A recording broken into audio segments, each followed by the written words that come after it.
Alright lads, so today we got our end of month banner announcement. It was leaked last night, a new 1000-year blood war, MILA Rose, Sun, and also Apache. Now let's address the elephant in the room if you are watching this on the release. I'm super late to this. I wasn't expecting the banner to get announced today. I kind of overslept. And I'm a bit gutted because this is the banner that I was looking forward to. I like the Tres Bestia, I like their 1000-year blood war designs, and hopefully what we have here is a pretty good banner. So scrolling down, what we have a look here with the attributes. So it looks like MILA Rose is going to be a mind character. Apache is going to be a speed one, and then Sun is going to be a technique. Right now, quick predictions. Sun is going to be the immediate holo killer. Apache is going to be the limit breaker character, and then MILA Rose could probably just be like a Nat GQ character, which hopefully isn't the case, because actually, again, I like MILA Rose the most out of all three. So first up, let's have a look at Sun. So she is a immediate strong attack character. All of her attacks can inflict paralysis plus. She does come with an EX move, a wide range attack plus a barrier, and also defense boost. That's interesting. They've changed it up a tad bit. They've kind of combined two abilities into one, but a defense boost. Now, this was actually data mined whenever we got the spiritual pressure boost and attack boost back in, like, 2020, like a very long time ago. There were graphics for like a defense boost, a stamina boost, and also a focus boost, but obviously they've never been able to actually be functional. And even in this case, a defense boost. Why would I want that?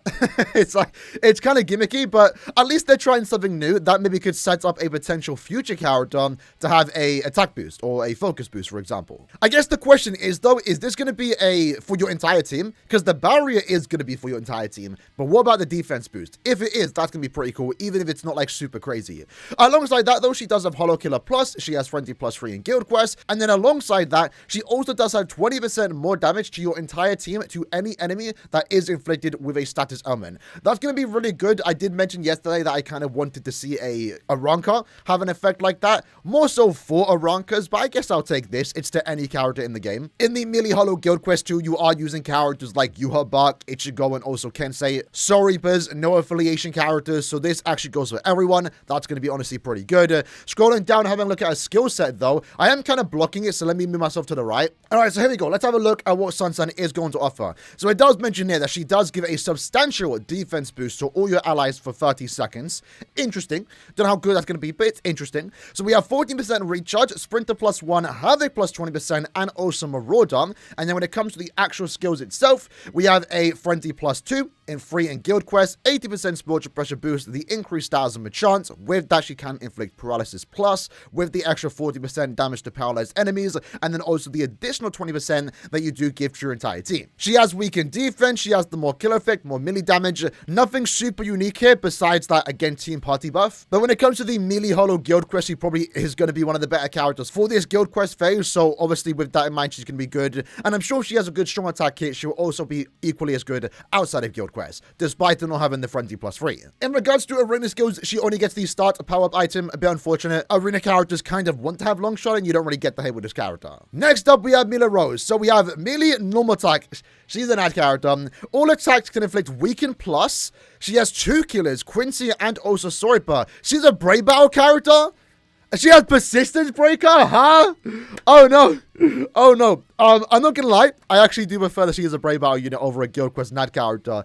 So Quincy and Soripa. So that's going to be countering any, active Soripa, that being right now Renji, Yamamoto. The Quincy killer is going to be setting it up for the future, potentially countering someone like Askin. She has the 21% DR, while also blocking heart and mind characters boost and debuffs. At this point in time, it kind of seems like that needs to be a standard for Brave Battle characters. We already have someone that can do that. And looking at it now, maybe she shouldn't have been given that skill to kind of balance it out, because right now what we are seeing here is that she has Persistence, Flurry plus 3 as well, but she also is now the character introducing Persistence Breaker. That likely is just going to go through the Persistence and instantly give her the advantage against any character in the game. It's quite broken. We were all kind of expecting it. Not like we were wanting it, but we were expecting that to happen eventually. And this now begs the question, what's going to be the new meta in Brave Battles? Because right now, again, every future Brave Battle character likely is going to have Persistence Breaker, right? But 2 killers is going to be pretty good. Long Reach to Throw is actually really nice to see. Does she have invincibility? She ignores invincibility. No, she has invincibility. Okay, never mind.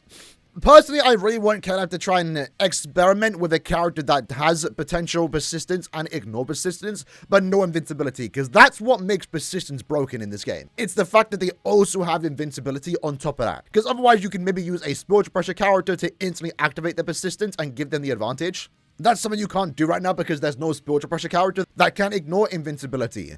But having a look at her damage output here, very similar to Askin, she's going to have a good damage output in and outside of Brave Battles. Flurry plus 3, a 50% bruiser with the extra 20% long reach. In regards to Brave Battles, she also is going to have a higher damage output because under half stamina, you do take 50% less damage, but also 50% more normal attack damage. So basically 100% bruiser and also Flurry plus 3 with the fact that you have persistence, you ignore debuffs and buffs from mind and heart characters, and then also you completely break their persistence skill, which is going to be quite broken and probably instantly make her the best Brave Battle character because no one else can have that. And then with that in mind too, what I do like, even though I'm not a big fan of this whole persistence meta, what I do like is that we actually have a Aaroniero that's meta in Brave Battles. So no one's really going to have killer against her, only Ichibe. No, because Ichibe has a Spider Killer. She's just an Aaroniero. So no one has killer against MILA Rose. But right now, she has killer against two prominent characters, Soribas and also Quincy's. The last time we had an Aaroniero, or more so an Espada meta in Brave Battles, was basically Kanfi onboard Noritora. Unless I'm forgetting someone, but Aaronios have never really been meta in Brave Battles besides just Noritora, in all honesty. So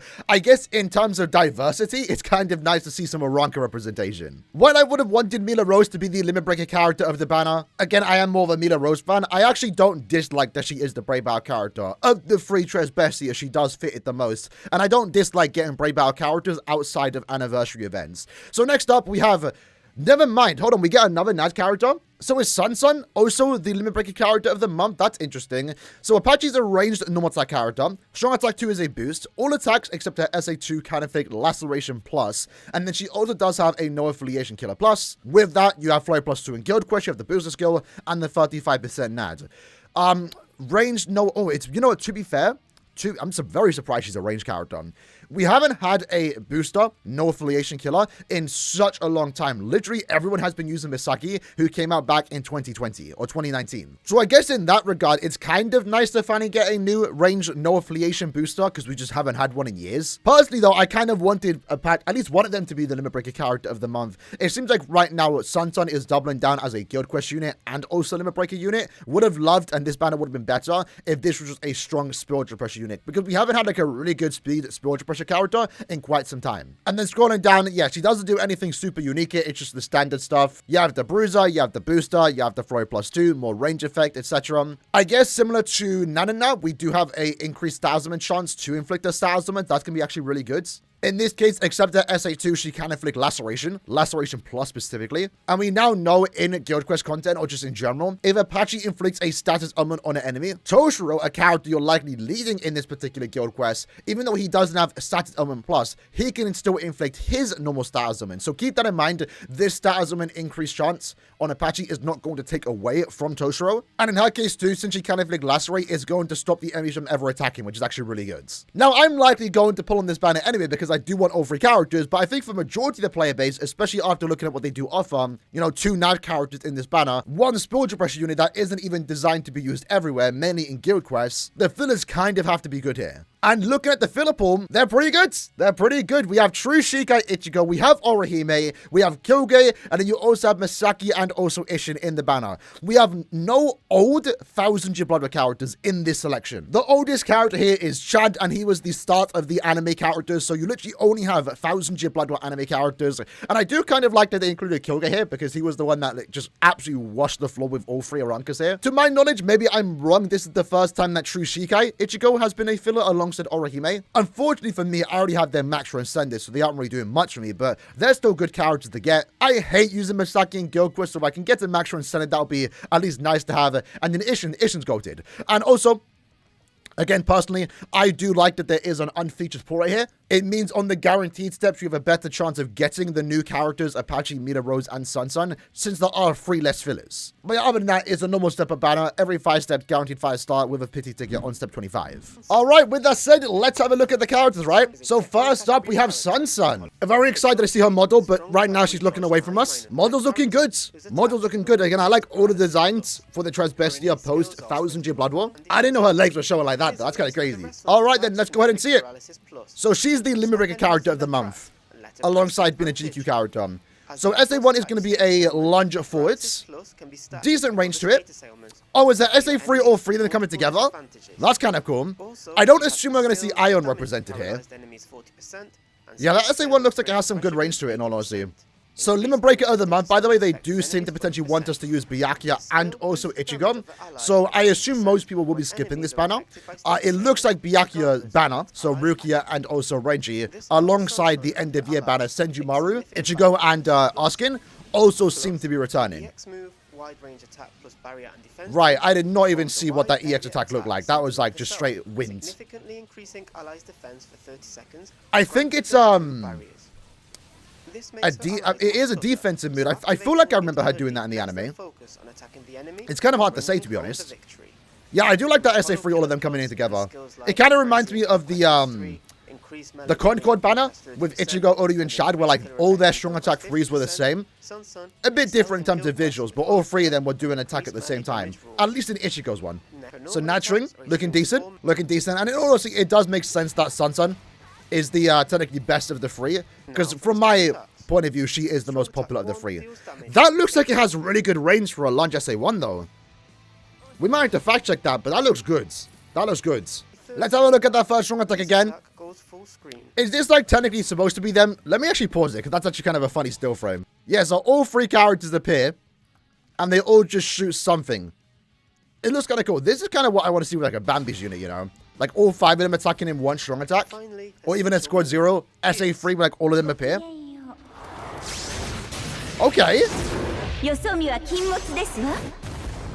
That's funny. Okay, that's funny. I liked it though. Again, these characters really only did like 1 attack, so I think they did a pretty decent job. They kept the abs in. Let's go. Yes. Females are back on the meta. Back on the table when it comes to Brave Battles. Let's go. MILA Rose, I'm here for it. I'm here for it. Yeah, weakening +2 is going to be crazy. If she inflicts that, luckily she doesn't have an increased Talisman chance to do so. And that's going to be good for her. So we're not going to start her off in Brave Battles. I like the Natring. SA1's going to be an AoE in front of her. Her strong attacks don't matter that much, but I mean, you are kind of... You're not forced to use them, to be fair. You likely go with the attack strategy. Let's see it. So she also has an SA3 that has all 3 of them appear. That's kind of cool. Yeah, man, MILA Rose is going to be nasty. Right now, until it balances out in the future, it's going to be too broken. I'm not going to lie. I mean, we've been through this like so many times now. Yeah, and then she also still just blocks Yamamoto and also Yuha's boost, so... She's kind of also phasing out Sergeant to a certain extent, since she does the same effect but has more value since she has the Ignore Persistence or Persistence Breaker. And the Weakening 2 again is going to be good whenever it does inflict. Lucky for her, I guess, or for us that don't get her, she doesn't seem to have any type of Vortex attack, so likely you aren't going to inflict stat summons, but I do like the SA1, like she kind of just lunges at you. So having a close look at the strong attacks, SA1, decent AoE to it, more so just in regards to hitting the enemy if they do decide it. I think with someone like this, you want all the attacks to come out quick. SA2, as a lunge, looks like it has some good range to it. It will be rare for her to use that straight away, but if she does, it will instantly lunge it into the enemy. And then, yeah, SA3 is the same. I don't think, again, we're getting an iron representation in this banner, but I do like that the SA3 is the same of all of them attacking at the same time, but in this case, just different angles. Because, again, the colors look really good here. Like, you have blue, purple, and red all meshing together for, like, a big AoE attack. And this one looks to be around her. Finally, her special move. Alright, see it. Let's see it. Nice. She's cutting the pillars. There you go. That looks decent. It looks decent. It's just Trez Bestia. They don't do much, but I think for what it is, it's pretty decent. So Apache, man. I'm surprised she's not a sports brush unit. They brought back the blocks that characters stand on. That used to be like a trend in like 2017 for a small amount of time. And ironically though, her being a speed character kind of matches like just the top of her helmet. Alright, and so let's see what she's going to offer. Naturally looks a bit slow though. I know it's not. It's probably going to be a normal attack string. But like animation wise, it looks very slow. I feel like it should look faster. I like the look of the SA2 though. It kind of reminds me of Star-Lord in Rivals. Similar to Yoruichi, the Machine Society version. So yeah, right now when it comes to melee, no, ranged, no affiliation, Toshiro, Apache, and Kagarosa is going to be a really good team. A really good team. And we can finally phase out Misaki. But then at the same time, if you have Misaki max transcended, you don't need to pull on this banner, even though this character will be better. You know, she can still do the job, right? If your idea is just beating the guild quest. Although if you are struggling, this character can be good to have. So let's have a closer look once more at the gameplay. Now for the strong attacks. As they run beam forwards. Again, more so in this case, you kind of want these attacks to be fast. Because you don't want characters using strong attacks. And in this case, you know, in guild quest more so, you can't make it so they don't use strong attacks. But the SA2 looks to come up pretty quick. That's an attack she uses straight away from the get-go once the quest does start. Here is the third strong The SA3 also seems to be another strong attack where all of them come out at the same time. I like that. I like that about this banner. All three of them make an appearance in their attacks. And then lastly, Zero. Oh, it's the sneeze thing? Uh-oh. Oh, that's it? Okay, that's decent. I do like the cinematic of it, but they left out one thing. I'm pretty sure right after that she does like a side punch and knocks someone out from behind her. That would have been funny if they included it. But at least that last frame looks quite good. It's just a bit short. I kind of would have wanted her to have the initial attack that she does do to Kyogre, but I guess with the whole Brazo style, they probably couldn't fit that in. But it's cool they included a sneeze, and that ends up being a Zero too. So yeah, overall, and I will admit, I am biased with this banner. I like it. I think for MILA Rose, Sunsun, Apache, I think they all look pretty good. Having said that, I think for majority of the player base, if you don't like these characters, easy skip it. Right now, maybe you should be using these not amazing banners as times to save for the anniversary. And like we also saw in the Limit Breaker section of the video, it looks like Byakuya's banner and also the end of year Ichigo's banner are set to return, so you might want to save orbs for those instead. I think all three characters look cool though. And I'm kind of here for the idea of MILA Rose being a Brave Battle character. The Persistence Breaker, though, I mean, it was bound to happen, so, like, I'm not surprised. If there was one thing I would have changed in this banner, is maybe make Sunsun a bit more overpowered in that regard, because right now you have two normal attack damage characters and one spiritual pressure unit that only gets, like, really good damage when in guild quests. Obviously, that's where it matters more, but especially with the fact that she's the Limit Breaker character of the banner, maybe she should have just had Frenzy +3 from the base, I don't know. Or if anything, maybe make Apache a just really good SP unit. That way you don't have like just one SP unit in a banner. Because more often than not, we want to play with spiritual pressure characters. I think the fillers though are definitely doing some good selling here. I think the fillers are actually pretty good. I want to get most of these characters duped out because I do own every character here. Although at the same time, maybe that's worth mentioning or considering. You know, even though the fillers look good and there are some pretty good characters you might be missing or want duplicates of, at the same time, these might be very common fillers in the future. I'm already starting to see a trend where Misaki and Ishin, it's now their second time as a filler. I wouldn't be surprised if they continue to be fillers in future banners. But at the end of the day, summon if you want the characters. I'll be summoning. I don't know how deep I'll be going, but I do want to get all three of them. Mainly MILA Rose. So in the comments below, let me know what you like to think about this banner. I'll see you guys next time. Take care and peace.